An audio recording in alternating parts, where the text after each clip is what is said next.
বাংলাদেশের বড় বড় ওলামায়ে কেরাম যারা আছে এটা লিস্ট করা দরকার যে আমাদের বাংলাদেশে প্রথম সারিতে বড় বড় মুনাফিকদের লিডার কারা আছে, ঠিক কিনা বলেন? এই মুনাফিকদের আমরা যে তালিকাভুক্ত করতে পারতাম, আমার মন সাক্ষী দেয় আস্তে আস্তে এই নামধারী মুনাফিক যারা মুসলমানদের মধ্যে থেকে ইসলামকে ক্ষতি করার চেষ্টা করে এগুলো সতর্ক হবে। আউযু বিল্লাহি মিনাশ শাইতানির রাজীম। বিসমিল্লাহির রহমানির রহিম। لقد كان لكم في رسول الله أسوة حسنة إلى آخر الآية. قال النبي صلى الله عليه وسلم من أحب سنتي فقد أحبني ومن أحبني كان معي في الجنة أو كما قال عليه الصلاة والسلام. قال الله تعالى إن الله وملائكته يصلون على النبي يا أيها الذين آمنوا صلوا عليه وسلموا تسليما. اللهم صل على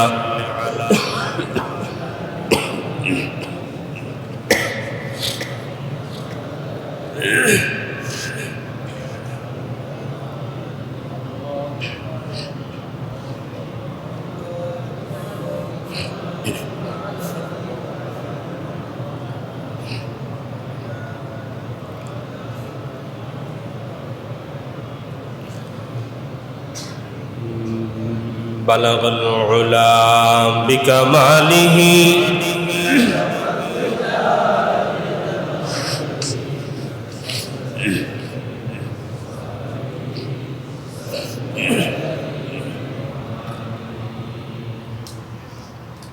সম্মানিত মুআজ্জাজ মুসল্লিয়ানে কেরাম, আল্লাহ পাক রব্বুল আলামিনের দরবারে শুকরিয়া আদায় করি যে মহান রব্বুল আলামিন আমাদেরকে তার মহান হুকুম জুমার নামাজ আদায়ের জন্য মসজিদে আসার তৌফিক দান করেছে। সকলেই দিল থেকে মহাব্বতে বলছি আলহামদুলিল্লাহ। নবীজির উপরে একবার মহাব্বতে দরুদ পড়ছি সাল্লাল্লাহু আলাইহি ওয়াসাল্লাম। আমরা আলোচনা শুনতেছিলাম নবীদের জীবনে ঘটে যাওয়া অলৌকিক ঘটনা সম্পর্কে। আমরা সকলেই জানি যে এই মাস আরবি মাস চলছে, এটা হলো রবিউল আউয়াল মাস। তো যার কারণেই আমি রাসূল সাল্লাল্লাহু আলাইহি ওয়াসাল্লাম সম্পর্কে আলোচনা শুরু করেছি। আজকে হলো রবিউল আউয়াল মাসের 11 তারিখ, আগামীকাল 12 তারিখ। নবীজি সাল্লাল্লাহু আলাইহি ওয়াসাল্লামের জীবন সম্পর্কে আমাদের বেশি থেকে বেশি জানা প্রয়োজন। কারণ যে যত বেশি জানবো রাসূল সম্পর্কে, সে তত বেশি জিন্দেগিতে রাসূলের আদর্শগুলো বাস্তবায়ন করতে পারবে। কারণ যদি না জানি তাহলে পালন করতে পারবো না। পালন করতে গেলে, আমল করতে গেলে জানা জরুরি। নবীজি সাল্লাল্লাহু আলাইহি ওয়াসাল্লামের জীবন 3টা অধ্যায়। কয়টা? নবীজির জীবনের 3টা অধ্যায়। একটা হলো মিলাদুন নবী, নবীজির জন্ম। নবীজির জন্ম নিয়ে আলোচনা করা মুস্তাহাব, সওয়াব, আমলের কিছু নেই। 2 নম্বর হলো সিরাতুন নবী, অর্থাৎ নবীজির 63 বছরের জিন্দেগি, যেটা আমাদের জন্য ফরজ। কি ভাই? ফরজ। বলেন কি ফরজ? নবীজির 63 বছরের জিন্দেগি প্রত্যেক মুসলমানের জন্য ফরজ। 3 নম্বর হলো ওফাতুন নবী, নবীজির মৃত্যু, মৃত্যু নিয়ে আলোচনা করা সবের কাজ। তাহলে আমরা নবীজির জীবনীতে 3টি অধ্যায় পেলাম। 1 নম্বর মিলাদুন নবী, নবীজির জন্ম। 2 নম্বর সিরাতুন নবী, রসুলের গোটা জিন্দেগি। 3 নম্বর ওফাতুন নবী, নবীজির মৃত্যু। এখন মিলাদুন নবী, হ্যাঁ আপনি মিলাদুন নবী রসুলের জন্ম সম্পর্কে আলোচনা করেন, ইসলামে কোনো বাধা নেই। যেমন নবীজি সাল্লাল্লাহু আলাইহি সাল্লাম সম্পর্কে তার মা আমিনা বলেন যে আমার সন্তান যখন আমার পেটে এসেছে, আমাদের মায়েদের গর্ভে যখন সন্তান আসে, মাস যত বাড়তে থাকে পেট তত বড় হতে থাকে। আমিনা বলেন যে আমার পেটে আমার সন্তান এসেছে কিন্তু আমার পেট বড় হয়নি। সুবহানাল্লাহ। এবং আমিনা বলেন প্রত্যেক মা যখন সন্তান প্রসব করে, প্রসব বেদনা হয়, প্রসবের বেদনা এটা মা ছাড়া এই যন্ত্রণা কেউ বুঝতে পারবে। আমিনা বলেন আমার সন্তান দুনিয়াতে আসছে, আমার প্রসবের সময় কোনো ব্যথা হয়নি।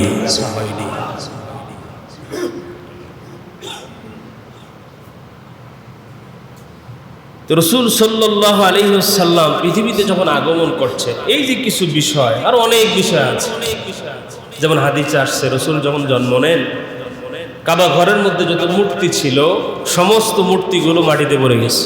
সুবহানাল্লাহ। এরকম অনেক অনেক অলৌকিক কিছু ঘটনা, নিদর্শন আল্লাহ তাআলা দেখাচ্ছেন। কেন বলে? এটা তিনি যে রাসূল হবেন তার পরিচয় বহন করবে। সুবহানাল্লাহ।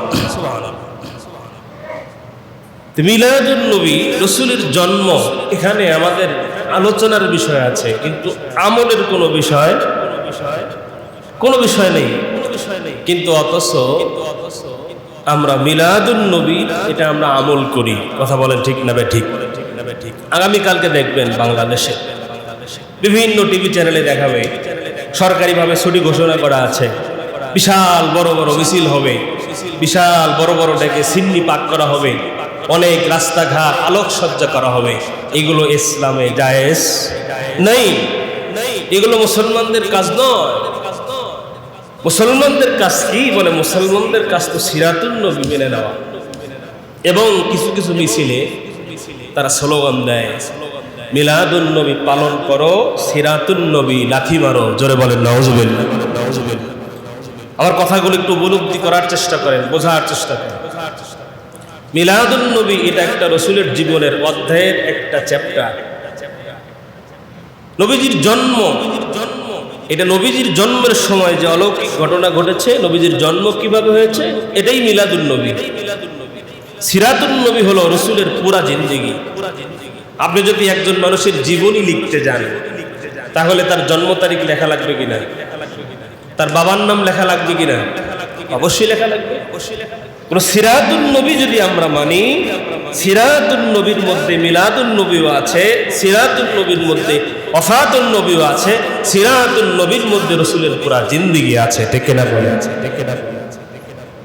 এই জন্য দেখবেন যারা এগুলো পালন করে, বেশিরভাগ মাজার পূজারী ভান্ডারী যারা, এদের নামাজের খবর থাকে না, এদের খবর থাকে শুধু মিলাদ। এরা শুধু স্লোগান দেয় রসুলের প্রতি আমাদের ইশক মহব্বত, ভালোবাসা, আমরা রসুলকে অনেক ভালোবাসি। হ্যাঁ, আমরা তো দেখি রসুল কি এত ভালোবাসে, রসুলের মহব্বতে দাঁড়িয়ে রাখতে পারে না। ঠিক না ঠিক বলেন? যেই নবীজি জীবনে কোনোদিন নামাজ ত্যাগ করেন নাই, সেই নবীজির মহব্বতে 5 ওয়াক্ত নামাজ পড়ে না। আছে না নেই? বিভিন্ন বাবার দরবারে গাড়ি করে করে যাবে, ভান্ডারি বিভিন্ন রকমের গান বাদ্য বাজাইতে বাজাইতে যাবে, অথচ নবীজি সাল্লাল্লাহু আলাইহি সাল্লাম এই গান বাজনার বিরুদ্ধে তার অবস্থান ছিল। ঠিক কিনা বলেন? নবীজি সাল্লাল্লাহু আলাইহি ওয়াসাল্লাম তার গোটা জিন্দেগি যেভাবে পার করেছেন, এটা কি সিরাতুন নবী বলা হয়? আর এই সিরাতুন নবী মেনে নেওয়া প্রত্যেকটা মুসলমানের জন্য ফরজ। সিরাতুন নবী কি? নবীজি বলেন কানা খুলুকুহুল কোরআন, হাদিসের কথা। নবীজি বলেন আমার সিরাত হলো পুরা কোরআন মাজিদ। জোরে বলেন সুবহানাল্লাহ। পুরা কোরআন মাজিদ। আরেকটা কথা বলছেন যে কোরআন মাজিদের পূর্ণ ব্যাখ্যার নাম হলো আমাদের নবী। জোরে বলেন না সুবহানাল্লাহ।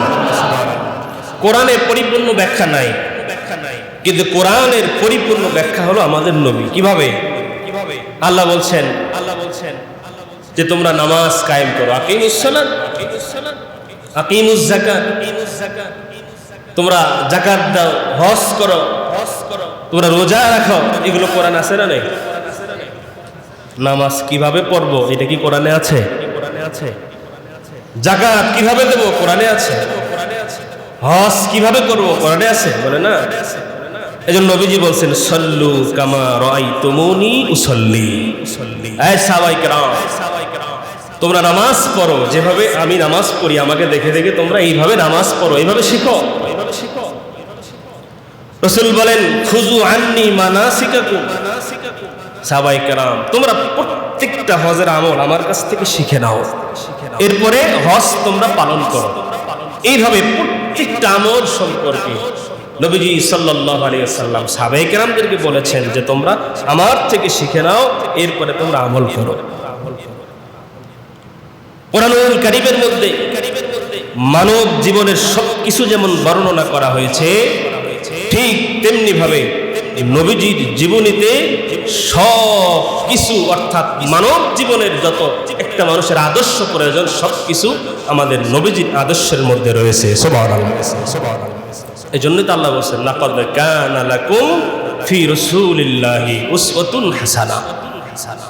হে দুনিয়ার মানুষ, তোমাদের প্রত্যেকের জন্য রাসূলের অনুসরণের মধ্যে রয়েছে উত্তম আদর্শ। সুবহানাল্লাহ। ভাইরা আমার, রাসূল সাল্লাল্লাহু আলাইহি ওয়াসাল্লামের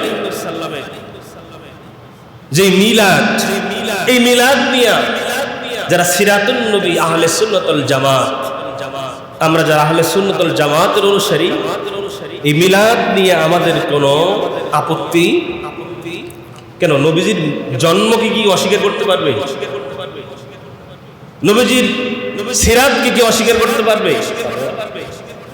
নবীজির ওফাতকে কি অস্বীকার করতে পারবে? আমাদের নবীজি সাল্লাল্লাহু আলাইহি সাল্লামের জন্মদিন পালন করা হয়, হয় কি হয় না? কথা বলেন না কেন? রাসূলের জন্মদিন পালন করা বাংলাদেশে হয় কি হয় না? হয়। আগামীকালকে হবে, বিশাল কেক কেটে রাসূলের জন্মদিন পালন করা হবে। যারা বলেন না নাউজুবিল্লাহ। জন্মদিন, মৃত্যুদিন এগুলো ইসলামে পালন করার কোনো বিধান নেই। এখন যদি প্রশ্ন করা হয় রাসূলের জন্ম কত তারিখে, প্রসিদ্ধ তারিখ হলো কয় তারিখ? 12 তারিখ। এখন যদি প্রশ্ন করা হয় রাসূলের মৃত্যু কত তারিখে, প্রসিদ্ধ তারিখ কত? বলেন না কত? 12 তারিখ। তো রাসূল যেদিন পৃথিবীতে আসলেন, নবীজি ঠিক সেই দিনই পৃথিবী থেকে চলে গেলেন। কিন্তু নবীজির জন্ম তারিখ নিয়ে আরো অনেক মতভেদ আছে, আর অন্য অন্য তারিখ বর্ণনাও করেছেন অনেক মুফাসসিরে কেরাম, অনেক বড় বড় তাফসীরবিদ যারা, তারা অনেক দিবস বর্ণনা করেছেন। মানে কেন? এর একটা কারণ আছে। কারণ মানুষ যখন জন্ম নেয় তার পরিচিতি বিশ্বব্যাপী লাভ করে না, কিন্তু মানুষ যখন মারা যায় তার কাজের কারণে তার পরিচয় বিশ্বব্যাপী বহন করে। ঠিক না ভাই? ঠিক বলেন। আপনি যখন পৃথিবীতে আসছেন, পৃথিবীর কোনো মানুষ জানেন আপনি বিজ্ঞানী হবেন নাকি চোর হবেন, ঠিক কিনা বলেন? কিন্তু মানুষ যখন বড় হয়, কাজ কর্ম তার সব কিছুর দ্বারা সে পৃথিবীবাসীর কাছে পরিচিতি লাভ করে, যার কারণে সে যখন মারা যায়, ওই মারা যাওয়ার তারিখ নিয়ে কোনো মতভেদ থাকে না, কিন্তু মানুষের জন্ম তারিখ নিয়ে মতভেদ। তাহলে রাসূলের জন্মদিন নিয়ে মতভেদ আছে, কিন্তু মৃত্যুদিন নিয়ে কোনো মতভেদ। 12 তারিখ যে নবীজি ইন্তেকাল করেছেন, এটা নিয়ে কোনো মানুষের কোনো দ্বিমত, বলেন না কোনো দ্বিমত, একটু বুঝেন, কোনো দ্বিমত নেই। এখন যদি আমি প্রশ্ন করি, তাহলে রাসূলের জন্মদিন ধরে নিলাম 12ই রবিউল আউয়াল, তাহলে রাসূলের মৃত্যুদিনও 12ই রবিউল আউয়াল। রাসূল পৃথিবীতে এসেছেন, এটা আমাদের জন্য আনন্দ, ঠিক কিনা বলেন? রাসূল ঠিক যেমনি ভাবে আসছেন আমরা আনন্দিত, তো ঠিক রাসূল যেমনি ভাবে 12 তারিখ চলে গেছেন, আমরা মুমিন হিসেবে দুঃখিত হওয়ার দরকার আছে না নাই? এখন যদি আমি বলি যে আপনি বিবাহ করেছেন 15 বছর, আপনার ঘরে কোনো সন্তান নাই, বিবাহের 12-13 বছর পরে গিয়া 15 বছর পরে গিয়া আল্লাহ আপনাকে ঈদুল আজহার দিনে, কোরবানির ঈদের দিনে একটা সন্তান দিয়েছেন, আপনি খুশি নেতা যান, তাও আবার ছেলে সন্তান। বিবাহের 15 বছর পরে সন্তান হয় না, এরকম ফ্যামিলিতে, এরকম পরিবারে যদি একটা ছেলে সন্তান জন্মগ্রহণ করে, মানুষ খুশি হবে না বেজার হবে? শুধু খুশি না, মহা খুশি। এখন 1 বছর 2 বছর এই ছোট্ট বাচ্চাটা বাবাকে একটু বাবা বাবা বলে ডাকে, মাকে মা বলে ডাকে, দাদাকে দাদা বলে ডাকে, নানাকে নানা বলে একটু একটু যখন ডাকে, 3 বছর বয়স 4 বছর বয়সে গিয়া যখন হাঁটা শিখছে, এমন সময় আল্লাহ তাআলা ঠিক ওই কোরবানির ঈদের দিনেই তাকে পৃথিবী থেকে নিয়ে গেছেন। বলেন এখন এই মা বাবা খুশি নেবে যান? বলেন না, খুশি নেবে যান? এখন আমি যদি বলি যে কোরবানির দিনে যেই দিন সন্তান জন্মগ্রহণ করেছিল, এই যেই 3 বছর 4 বছর জীবিত ছিল, আমার মন বলে যদি সম্পদশালী হয়ে থাকতো ওই লোক, তাহলে একটার জায়গায় গরু খুশিতে 2টা জব করে মানুষকে খাওয়াতো, ঠিক না বলেন? কিন্তু এখন যদি আমি বলি সন্তান মারা যাওয়ার পরের বছর ঈদের দিন এই মানুষ কি কেক কেটে জন্মদিন পালন করবে, গরু জবাই করে আনন্দ করবে, নাকি হুজুর ডেকে শোক দিবস পালন করে মিলাদ করাবে? অবশ্যই সে শোক পালন করবে, খুশি উদযাপন করবে না। সন্তান মারা গেছে, ওই দিন যদি কেউ খুশি জন্মদিন পালন করে, মানুষ বলবো তুই তো চরিত্রহীন বাপ, তোর মতো তো কুলাঙ্গার বাপ পৃথিবীতে নাই। সন্তান আসছিল, আনন্দ পালন করছস, ঠিক আছে, সন্তান হয়ে গেছে, ওই দিন জন্মদিন পালন করো, তোর মতো ব্যাককল পৃথিবীতে নাই, ঠিক না বলে? রসুলের জন্মদিন আর মৃত্যুদিন মুফাসসিরিনে কেরাম বলেন একই দিন আল্লাহ তাআলা কেন ঘটালেন? বলে রসুলের জন্মদিন, রসুলের মৃত্যুদিন, এই দিবসকে কেন্দ্র করে রসুলকে অনুসরণ মুসলমানরা করবে না, কারণ মুসলমানরা তো রসুলকে অনুসরণ করবে প্রত্যেকটা সেকেন্ড, প্রত্যেকটা মিনিট, প্রত্যেকটা দিন, প্রত্যেকটা সপ্তাহ, প্রত্যেকটা বছর, পুরা জিন্দেগি, ঠিক না বলেন? রসুল আমাদের জন্য আদর্শ, প্রত্যেকটা সেকেন্ডের জন্য, প্রত্যেকটা মিনিটের জন্য। কিন্তু আজকে আমরা কি করি? দিন হিসাব করে বছরে একবার ওরা মিছিল করে, বছরে একবার সিন্নি খাইয়া রসুলের ভালোবাসা প্রকাশ করে। বলে না, রসুলের ভালোবাসা তো এর দ্বারা প্রকাশ হবে না, রসুলের ভালোবাসা প্রকাশ হবে তখন রসুলের পুরা 63 বছরের জিন্দেগি আমাদের জীবনে আমরা ফিট করব যখন, ঠিক না? এজন্য ভাই আসুন, মারামারি নয়, বাড়াবাড়ি নয়, বোঝার চেষ্টা করি। ইসলাম এটা তর্কের জিনিস নয়, ইসলাম মারামারির জিনিস নয়, ইসলাম বোঝার জিনিস। ইসলাম বুঝতে হবে, দ্বীন বুঝতে হবে, কোরআন বুঝতে হবে। আল্লাহ পাক তো বলছেন ওয়ালাকাদ ইয়াসসারনাল কোরআন লিযিকরি ফাহাল মিন মুদ্দাকির। আল্লাহ বলেন কে আছে আমার গোলাম, আমার কোরআন বুঝতে চায়, কে আছে কোরআন শিখতে চায়, যে বুঝতে চায় তার জন্য আমি আল্লাহ বোঝাকে সহজ করে দিয়েছি। বলেন না সুবহানাল্লাহ। নবীজি সাল্লাল্লাহু আলাইহি সাল্লামের সিরাতের মধ্যে অনেক বৈশিষ্ট্য আছে, অনেক বৈশিষ্ট্য। এর মধ্যে একটা বৈশিষ্ট্য হলো মানুষের জীবনে যত আদর্শ প্রয়োজন প্রত্যেকটা নবীজির জীবনীতে এর নমুনা পাওয়া যায়। এমন কোনো জিনিস নাই যেটা রসুলের থেকে ঘটেছে আর এটাই পৃথিবীবাসী জানে না, এমন কোনো ঘটনা, এমন কোনো জিনিস রসুলের জীবনীতে ঘটে নাই। আমরা যদি একজন মনীষীদের জীবনী পড়ি, অনেক মনীষীদের জীবনী আমরা পড়ি না, অনেক মনীষীদের জীবনী লেখা হয়েছে। তো এই মনীষীদের জীবনীতে কিছু কিছু সাইড পাওয়া যায়, সেটা জীবনে মানবতার কল্যাণে কি কি কাজ করেছে, রাষ্ট্রীয় জীবনে তার ভূমিকা কি ছিল, রাজনৈতিক অঙ্গনে তার ভূমিকা কি ছিল, এইরকম কিছু সাইড আমরা পাই। কিন্তু জন্ম থেকে মৃত্যু পর্যন্ত প্রত্যেকটা বিষয় কোন মনীষীদের জীবনী আমরা আজ পর্যন্ত পাই নাই। কিন্তু নবীজি সাল্লাল্লাহু আলাইহি ওয়াসাল্লামের জীবনীতে প্রত্যেকটা জিনিস স্বর্ণ অক্ষরে কিতাবের মধ্যে লেখা আছে। এমন কোন জিনিস নাই যেটা মুসলমানদের থেকে গোপন। তিনি পারিবারিক জীবনে কেমন ছিলেন, সাংসারিক জীবনে কেমন ছিলেন, স্ত্রীদের সাথে কেমন ছিলেন, অর্থনৈতিক জীবনে কেমন ছিলেন, সামাজিক জীবনে তিনি কেমন ছিলেন, রাষ্ট্রীয় জীবনে তিনি কেমন ছিলেন, এক কথায় সব কিছু এই পৃথিবীবাসীর কাছে সাহাবায়ে কেরাম এটা পৌঁছে দিয়েছেন।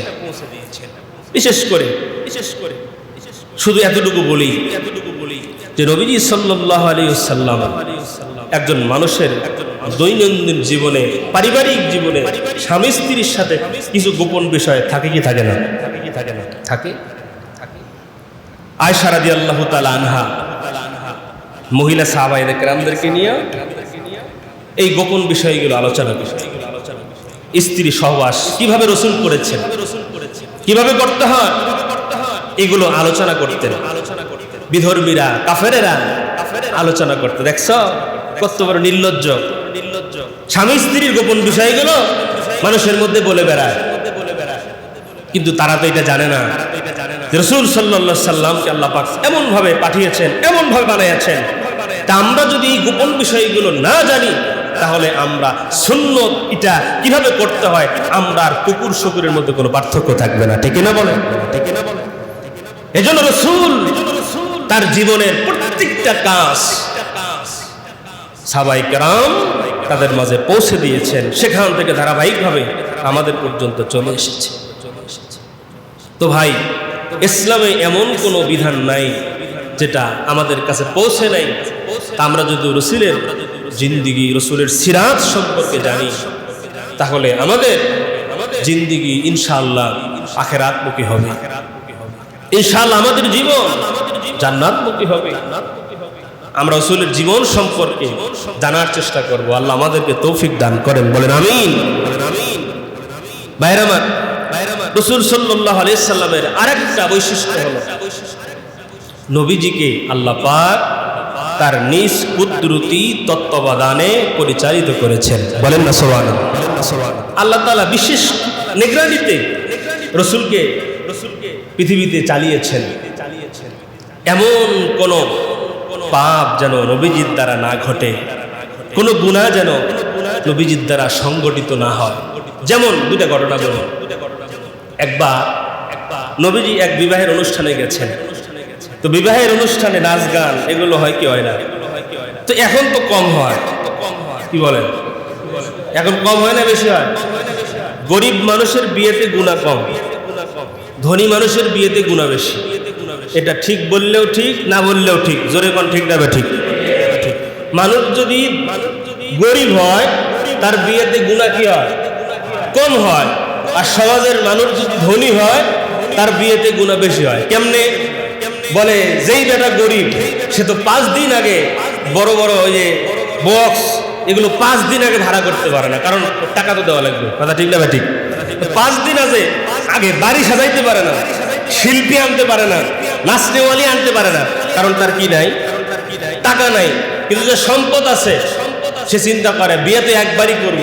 তো 5 দিন আগের থেকে যদি এলাকা না কাঁপাই, তো 5 দিন আগের থেকে যদি গান বাজনা না হয়, আমার বিয়ে হবে।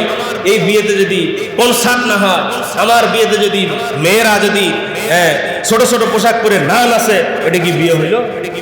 আছে না নাই? আছে। অথচ দেখেন রাসূল সাল্লাল্লাহু আলাইহি ওয়াসাল্লাম বিয়ের অনুষ্ঠানে গেছে, কিছুক্ষণ পরে গানের আসর জমবে। আল্লাহ পাক যে বললাম নবীজিকে নিজ তত্ত্বাবধানে পরিচালিত করেছেন। গান বাজনা শুরু হওয়ার 5 মিনিট আগেই রাসূলকে আল্লাহ তাআলা ঘুম পাড়ায় দিয়েছেন, বলেন না সুবহানাল্লাহ। হাদিসের মধ্যে আসছে যে গান বাজার আসর যখন শেষ হয়ে গেছে, নবীজি সাল্লাল্লাহু আলাইহি ওয়াসাল্লাম তখন ঘুম থেকে উঠেছেন। জোরে বলেন আল্লাহু আকবার। আল্লাহ পাক এই গান বাজনার থেকে রাসূলকে দূরে রেখেছেন। কেন? বলে রাসূল সাল্লাল্লাহু আলাইহি ওয়াসাল্লাম তো এই গান বাজনার বিরুদ্ধে তার অবস্থান ছিল। এখন যদি রাসূল নবুয়ত পাওয়ার পরে গান বাজনার বিরুদ্ধে বয়ান করে, তো মানুষ বলল মিয়া ছোটবেলায় তুমি আমগুলো বিয়ের অনুষ্ঠানে গান শুনছ। কথা বলেন ঠিক কিনা? আল্লাহ পাক রাসূলকে নিজ কুদরতি ভাবে নিগরানিতে পরিচালিত করেছেন। আরেকবার দেখেন, আমরা সবাই জানি বাইতুল্লাহ যখন নির্মাণ করা হয়, বাইতুল্লাহ নির্মাণ যখন করেন কাফেরেরা, তখন নবীজির বয়স ছিল 25 বছর। কত বছর? 25 বছর। তো ওই পাহাড় থেকে বড় বড় পাথর নিয়ে আসতেছে। তো তারা চিন্তা করলো যে আমরা যেই পোশাক পরে আছি, মানে ওই যারা পাথর আনতেছে কুরাইশের কাফেরেরা, তো এই কাপড় পরে আমরা তো কত গুনাই না করি, কি বুদ্ধি। বলে তাহলে এই কাপড় পরে যদি আমরা পাথর নিয়ে আসি তো এটা কি হয়?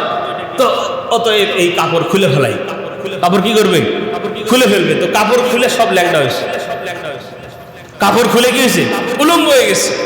উলঙ্গ হয়ে এখন এই পাথর নিয়ে আসতেছে। এখন নবীজিকে সবাই ধরছে, মিয়া তুমি কাপড় খোলো। নবীজি এখন তো সামাজিক কারণে লজ্জায় পড়ে গেছেন, সবাই কাপড় খুলছে, এখন আমি যদি না খুলি কেমন হয়?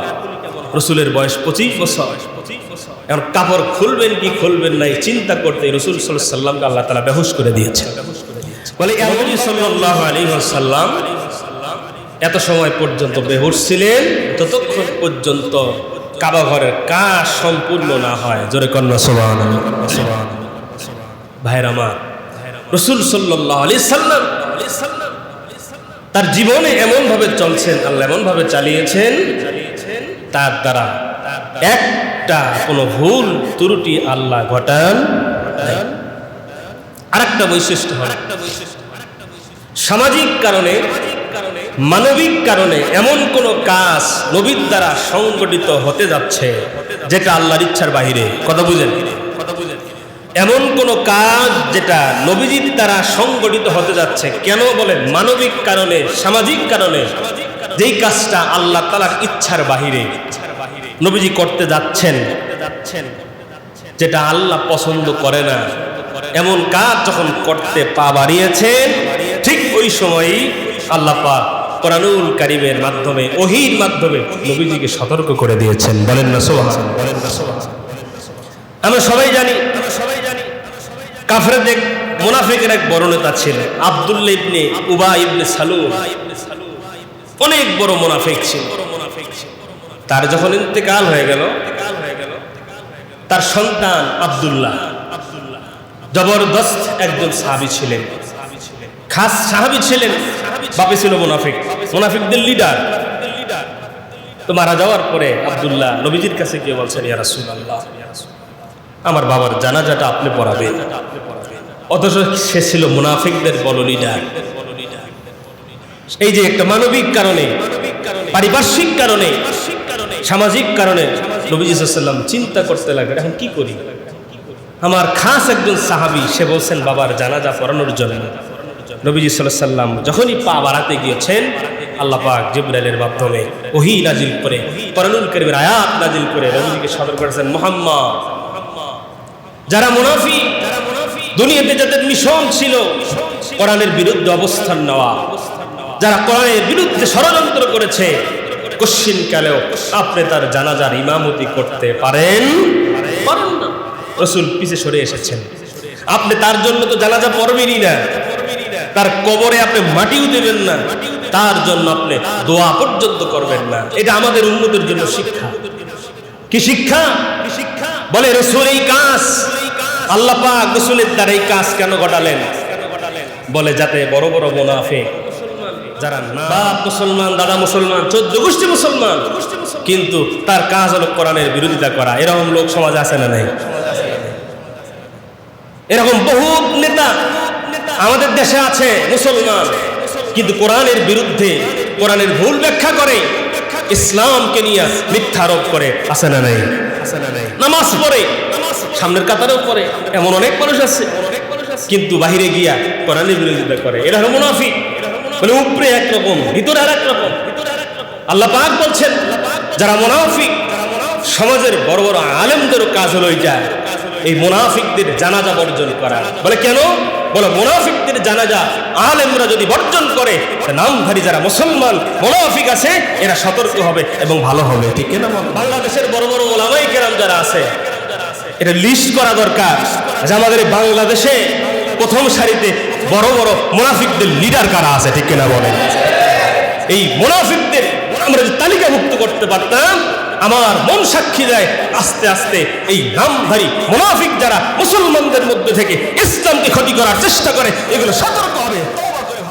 এই পৃথিবীতে কাফের বেঈমান মুনাফিক বিধর্মী এদের দ্বারা ইসলামের যতটুকু ক্ষতি হয়েছে তার থেকে বেশি ক্ষতি হয়েছে নামধারী মুসলমান মুনাফিকদের দ্বারা, ঠিক না বলে? কারণ এরা তো নামাজীদের সাথে নামাজ পড়ে ইসলামের ক্ষতি। এদেরকে চিনা যায় না, এদেরকে সহজে চেনা যায় না। মাথায় টুপি আছে, গায়ে পাঞ্জাবি আছে, রসুলের পিছে নামাজ পড়ছে, একেবারে রসুলের সাথে হযরত বেলালের সঙ্গে নামাজ পড়েছেন, কিন্তু মুনাফিক। রসুলের সঙ্গে নামাজ পড়ছেন, মুনাফিক, কপালে হেদায়েত হয় নাই। ভাইরা আমার, এজন্য আমরা যারা মুসলমান আমাদের দ্বারা যেন মুনাফিকি না হয়। আমি উপরে একরকম থাকবো, ভিতরে আর এক রকম থাকবো, এটা তো মুমিনদের কাজ নয়। মুমিনরা তো পরিষ্কার, মুমিনরা তো পরিচ্ছন্ন, তাদের কলব এবং বাহির সব এক থাকবে। আল্লাহ পাক যেন আমাদের জীবন চরিত্রকে আল্লাহ যেন সুন্দর বানায় দেয়, বলেন আমিন। ভাইরা আমার, মোট কথা হলো যে রাসূল সাল্লাল্লাহু আলাইহি ওয়াসাল্লামের ৬৩ বছরের জিন্দেগিতে নবীজি যা করতে বলেছেন তা করা, নবীজি যা ছাড়তে বলেছেন তা ছেড়ে দেওয়া, রাসূল সাল্লাল্লাহু আলাইহি সাল্লামের প্রত্যেকটা সুন্নতকে অনুসরণ করে মুমিনরা তাদের জীবন পরিচালনা করবে। যারা করবে তাদের সম্পর্কে রাসূল বলেন, মান আহাব্বা সুন্নতি ফাকাদ আহাব্বানি ওয়া মান আহাব্বানি কানা মাই ফিল জান্নাহ। দুনিয়ার মধ্যে আমার উম্মতেরা শোনো, যারা তোমরা আমি নবীকে মহব্বত করতে চাও, আমি নবীকে ভালোবাসতে চাও, তারা আমার সুন্নতকে আঁকড়িয়ে ধরো, আমার সুন্নত দিয়ে জীবন সাজাও, আমার সুন্নতের রশি গলায় লাগাও, আমার সুন্নতের রঙে রঙিন হও। কি লাভ হবে? বলে হাসরের দিন, পরকালের দিন, যেদিন সমস্ত মানুষগুলো আপন মানুষ থেকে দূরে সরে যাবে, আমি নবীজি ঘোষণা দিলাম কানা মাই ফিল জান্নাহ। হাসরের ময়দানে তুমি আমি নবীর সঙ্গে জান্নাতে থাকবে। সুবহানাল্লাহ। রাসূল বলছেন, আল্লাহ এই কথা কোরআনে বলছেন, কুল, হে নবী আপনি বলুন, ইন কুনতুম তুহিব্বুনাল্লাহ ফাত্তাবিউনি ইউহিব্বুকুমুল্লাহ। হে নবী আপনি দুনিয়ার মানুষদেরকে জানিয়ে দেন। কি জানিয়ে দেব? বলে যারা আমি আল্লাহর ভালোবাসা পেতে চায়, যারা আমি আল্লাহর ভালোবাসা পেতে চায়, যারা আমি আল্লাহকে ভালোবাসতে চায়, তাদেরকে বলুন তারা যেন আপনাকে অনুসরণ করে, তারা যেন আপনাকে ফলো করে, আপনার জীবন চরিত্রে যেন নিজের চরিত্র গঠন করে, আপনার আদর্শে যেন সে আদর্শবান হয়। বলে কি হবে? আল্লাহ পাক বলেন, সে তো আমার আল্লাহকে ভালোবাসতে চায়, আমি আল্লাহকে, তার ভালোবাসা লাগবে না।